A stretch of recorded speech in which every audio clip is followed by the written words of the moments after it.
Alrighty guys, we've got Mr. Codi here, StangHi tuning. Guys, if you want to watch this video, tuning, he is a tuner. You used to be in Louisiana, you moved out to Texas, and what is StangHi? So pretty much StangHi was a concept business that was started for pretty much Ford enthusiasts and getting the most out of the actual vehicle that they had, whether it was a stock bolt-on vehicle, full build supercharged setup.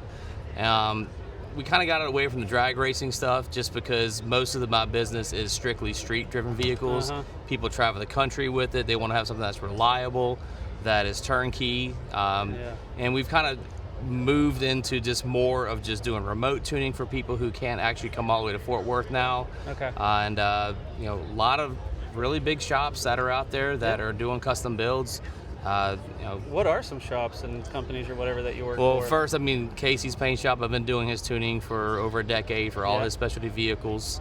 I picked up recently all Fat Fender Garage stuff, Kinzer Chassis now. A couple of others I can't even think of. Just miscellaneous F100 swap guys, pretty much for Coyote, EcoBoost, and now the big Godzilla stuff. I mean, that's kind of taken off really big just this past year. Don't you do stuff for Roush too, or something like that? Yeah, so I mean, my roots have always been in the Ford department. I was back, I think probably 2008 or 9. Roush picked me up as kind of an R&D guy, R&D center.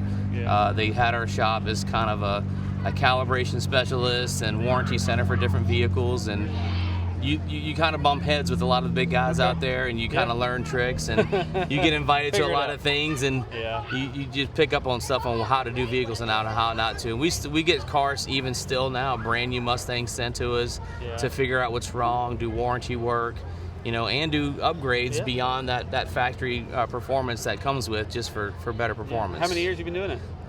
Almost 23 years now. Oh wow! So okay, so pretty long time. You kind of know what you're doing, huh? A little bit. So there was something you really mentioned a lot. I want to talk about, you know, what you thought about Tennessee, what you think about this show here. But you mentioned something that's really good. You would walk around, you would talk to people, which is awesome, and they would say, "Wait, I need a tune." Yeah, so one of the biggest things is that I mean, from being in this business and walking around and seeing, because everyone's got their own take on what they like and how they like it, which makes this the best industry and to be in for that. But a lot of guys will get these vehicles that are, you know, this guy told them to buy this part, this guy told them to put it, and they did it in their garage, which is perfectly fine.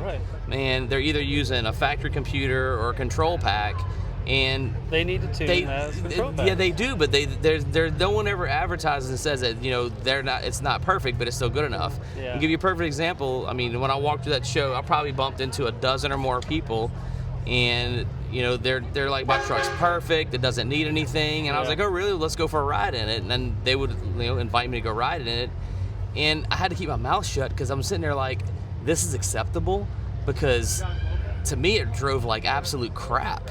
And it just did not feel the way that it should feel. And I told the guys, like, look, I can fix this, and this, and I would do the programming for them. And they were just like, it was like a swarm of people. It was hilarious, because a lot of people think that, you know, you put these 400 horsepower V8s in a vehicle that came with 200 horsepower, and it's so great. But it could be way better with what we have to offer. And like I said, even if you don't come to the facility in Fort Worth, we sell stuff and do remote stuff for people, and it just works really good. Two things I feel like that people think going tune is that, one, they don't realize that, like, it's kind of nice that in all package, basically one price, that they can get what they love already about their engine and it go better. But also, you may have a tuner, but you can actually shop for other tuners. Like, it's not and we work with a lot of. It can be exclusive, but you know. True. I mean, like I said, if someone already has their favorite shop, or they have a guy that actually does the tuning and stuff, I'm not trying to take their business. Because I work with a lot of the shops, and maybe that guy is really good at his practice and what he is, but I can promise you he doesn't do the type of stuff that we're doing. And sometimes we can actually work with those other shops and give them a hand and actually help that customer, because I can't do every damn vehicle in the world.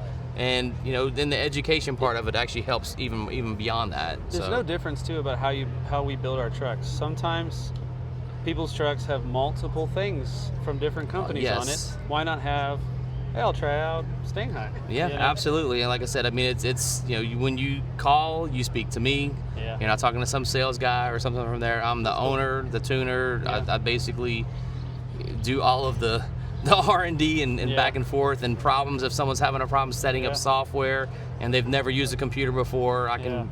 be very patient and get them going in the right direction for That's them. cool. That's cool. So, well, hey man, you're out here in Texoma. That's pretty cool. You Oh, moved yeah. out here. You've been out here a few times. this is my 4th year here. What do you think about it? This is a really cool show, man. Yeah. Especially that it's only about an hour away now. Yeah, You know, a couple years ago, it was about a 7-8 hour drive Yeah, for me, me. it is for me. Yeah. But it's just the people, the culture. It's just so many different types of builds out here. And almost every single one of these damn things are drivers. Yeah, So right? Yeah. it's not just like you're getting trailer here and doing Are it. you so. salivating? You're like, all Yeah. these tunes. No, I'm just kidding. Well, that's actually pretty good. I'm about to I go know, start right? walking a show, but we've had some pretty good people walk up, Okay. and I think we've kind of started getting a little bit of a name here in the North Texas Very area, which cool, is very good. cool, And yeah. I think this it's kind of the sky's the limit on what it is, because this culture's not going to stop. Yeah. I mean, more and more people and generations are getting into this F100 stuff, and Yeah. and just going from there. Hell, I mean, There you the go. bullnoses are going to start getting Oh, more yeah. popular now Yeah, too. yeah, yeah. So. Well, hey, you said you've been to Tennessee. You've been to the Grand Nats, right? Oh, yeah. What'd you think about it? Was that your first time? That was the first time I've been. I've had a lot of friends that have always told me, you've got to go, you got to go, you got to go. And so I'm going back again this year. Okay. I mean, this venue is probably 1/10 of what that show Yeah, is. yeah. And this is still a great show. Yeah. So it's being away from that element and meeting even more people and seeing just the style of their builds and how Yeah. it went. I mean, it's kind of funny because there's differences, but Yeah. we're all the same people. Yeah, totally. Cool. So they can find you out in Grand Nats this year? Yep. Well, cool. I'm probably going to be displaying somewhere around probably between where Fat Fender, Kinzer is in that area, well, inside for that stuff. But Well, the yeah, guy- you can yeah. literally just, go look up StangHi.com, Okay. or just go to our Facebook page, Instagram, and follow Okay. us, and So it's hopefully we can help you. StangHi, Yes, right? StangHi. All right, cool. How'd you get StangHi? God, that's a crazy story. So. Give us the The short one. quick version is just looking for a name for a business, and everybody's like, well, your name's Cody. Although no one's gonna go get their car tuned by a guy named Cody. It's just whatever. Hey, come But- on down to Cody's Tunes, yeah. But we were always, it was one of those things, is like, Mustang Performance, Yeah. StangHi Performance. You can think of different things, and Ford actually owns the name Mustang High Performance. You can't have a business there it with is. those 3 words in there. Oh, wow. And so, like, we were trying to do like domain names, you couldn't do it, and so we just dropped the GH, and it worked, and There we you never go. got bothered That's again. cool, So man. it just That's kind of cool. stuck. And So- for the guys that are either listening, it might be sold by the time this is out, but you have a truck for sale behind you real quick. We can talk about that some other time, but this is a Survivor 19,500, 1965 F100. It is meant, we'll talk about it later, but I'll let you go. You wanted to go walk around. Hit Absolutely. this guy up if you want to buy a Survivor truck, or if you want to get a tune, man. I appreciate Absolutely. you, buddy. Good seeing you, All right, Craig. yeah. See you, Take buddy. care. Later. Thank you.